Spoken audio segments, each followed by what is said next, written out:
I'm Mike Bell, Senior Vice President and General Manager of Corning Optical Communications. Our plant in Hickory is one of the largest optical cable manufacturing plants in the world. This cable forms the backbone of today's telecommunications networks. For any manufacturer, process control, that's monitoring and correcting defects, is one of the biggest day-to-day challenges. The second big challenge is throughput. Having materials flow through a factory as fast as possible. At our Hickory plant, we're working with Verizon and Gestalt Robotics.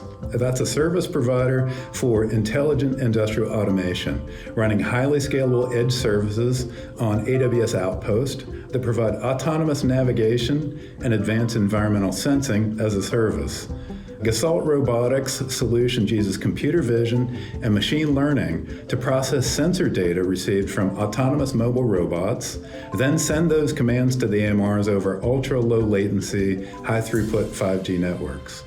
What's powerful about the combination of 5G and edge computing is the latency combined with the ability to really process data, large amounts of data in real time. You're moving the computational power from the device to the edge, and that allows us to manage and process that data from multiple robots, multiple sensors, and catch problems before they occur. I think it's exciting to consider how this technology will enable us as well as other manufacturers to better harness the data being collected on the factory floor. If we can capture that data, process and interpret it more efficiently, we can see things that we couldn't see before, and we can quickly send commands back to associated devices. All these things lead to better flow of goods within the factory. This project, by combining AWS Outposts and Verizon 5G Edge, we're able to improve safety, precision, efficiency, and explore the potential of 5G in a manufacturing setting.